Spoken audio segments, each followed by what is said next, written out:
Hello class, welcome to our next screencast. This one will be a recap of chapters 1 through 4 in our copyright text. I realized throughout the last several weeks you guys have had some wonderful discussions about both of our texts, but I think overwhelmingly most of the questions, concerns, comments have been about copyright, just because it's such a slippery slope that most of us really don't know a lot about as a teacher, which we should. So if I start with chapter 1, chapter 1 was pages 1 through 25.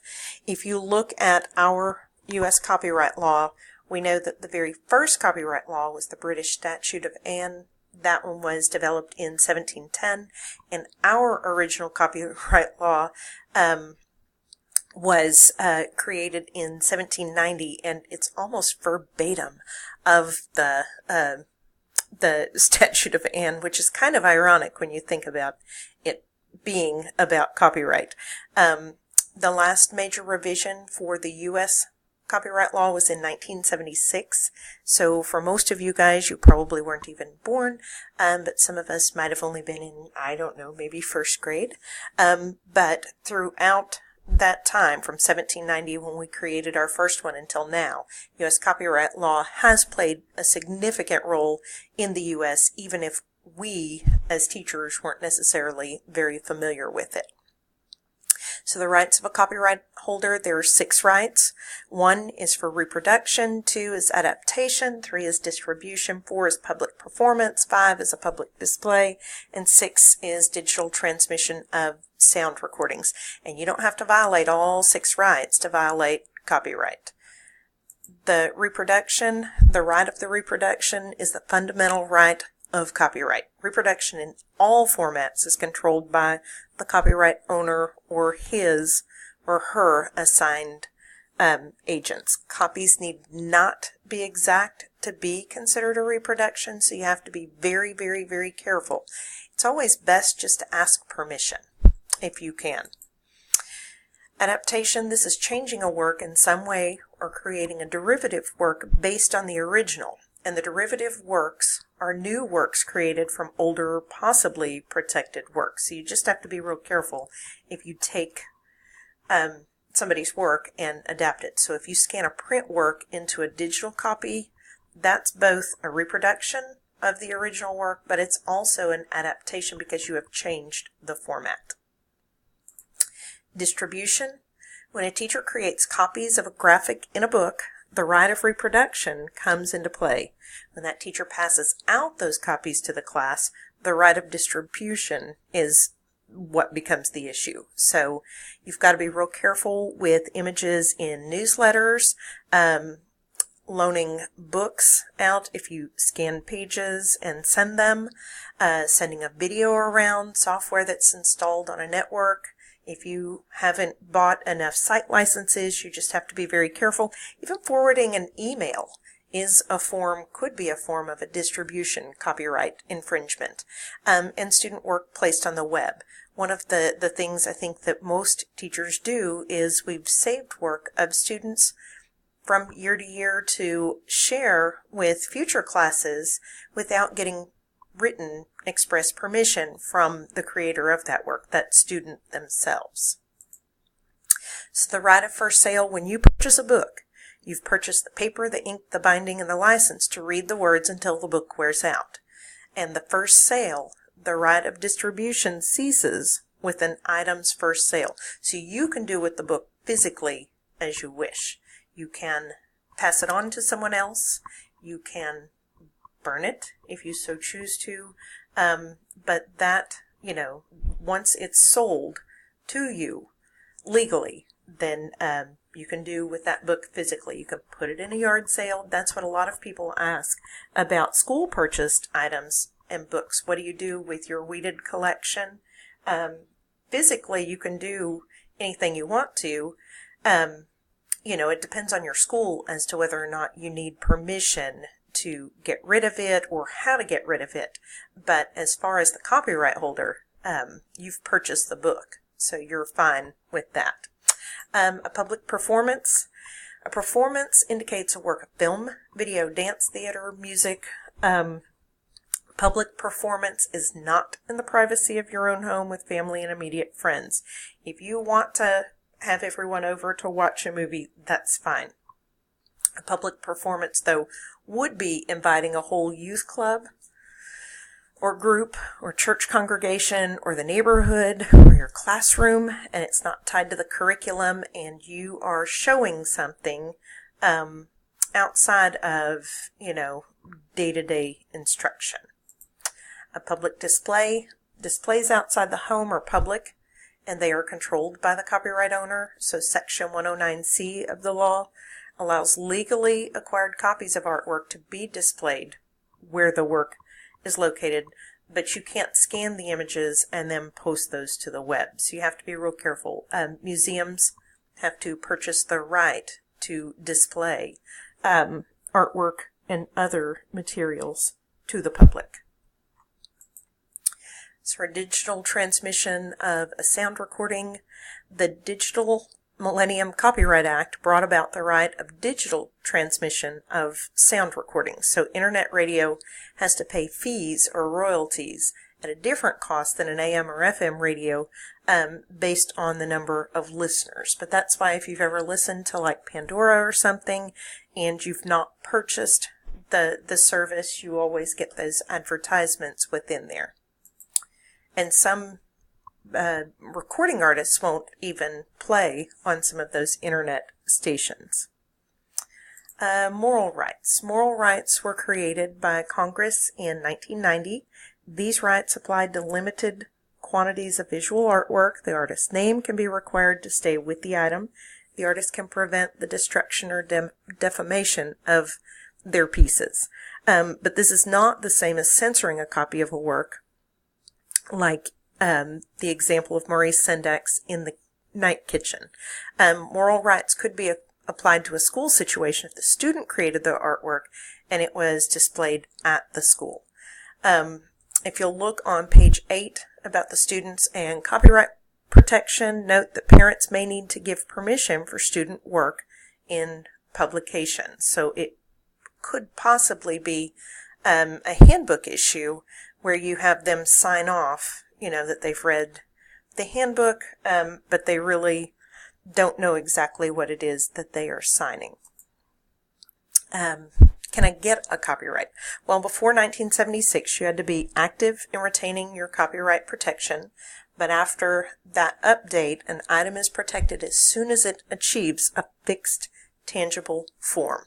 So no notice or written registration is required. So if you write something on paper, you paint something on canvas, you save it to a disk, you record on a tape or some other recording medium, you expose something to film, or by any other method create a permanent record of the creation. It can't just be an idea in your head, it has to be a tangible fixed form.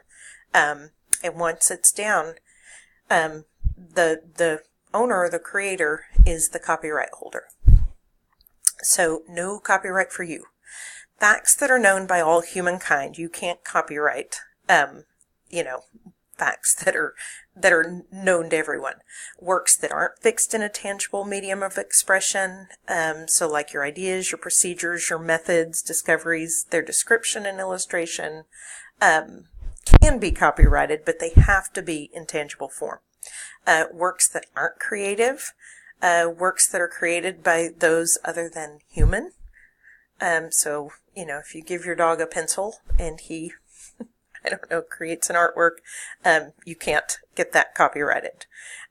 Sound recordings before February 15th, 1972 do not count, and work for hire. So if you created something for your job, if you are salaried, it's owned by the institution employing you, unless you've entered into a contract where what you own is yours. And that's something that comes up a lot with teacher-created lessons and posting to Teachers Pay Teachers.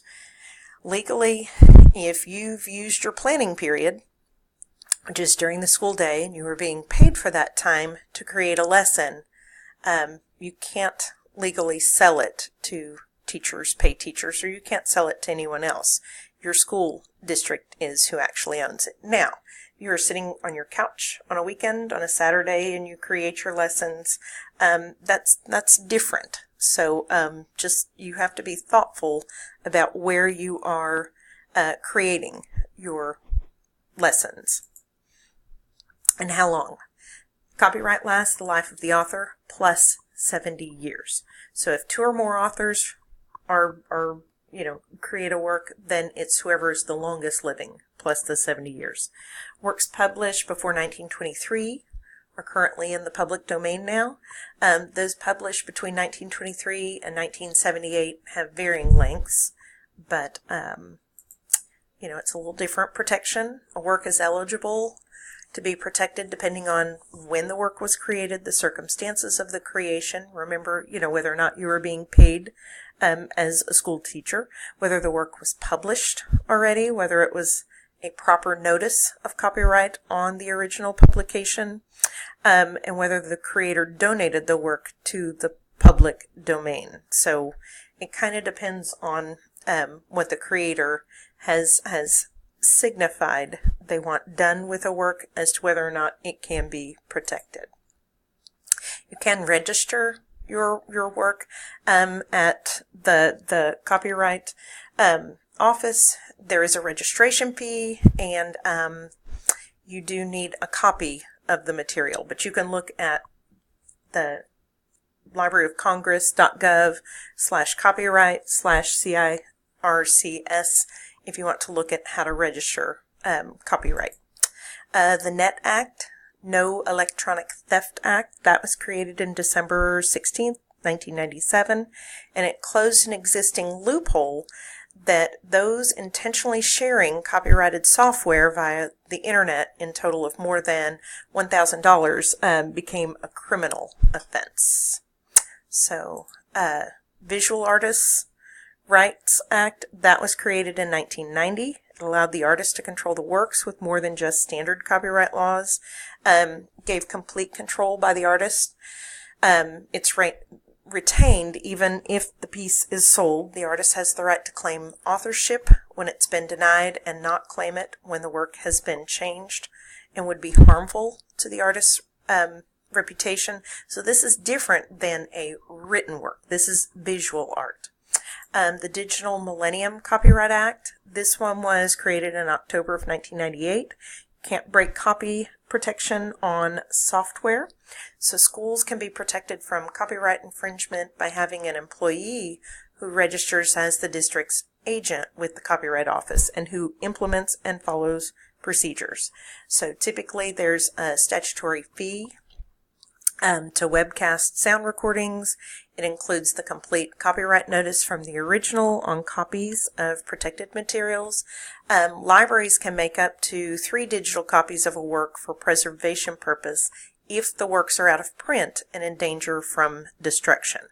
Libraries only can migrate works held on an obsolete media to current technology, but only if the library can't buy the same work in a non-obsolete format.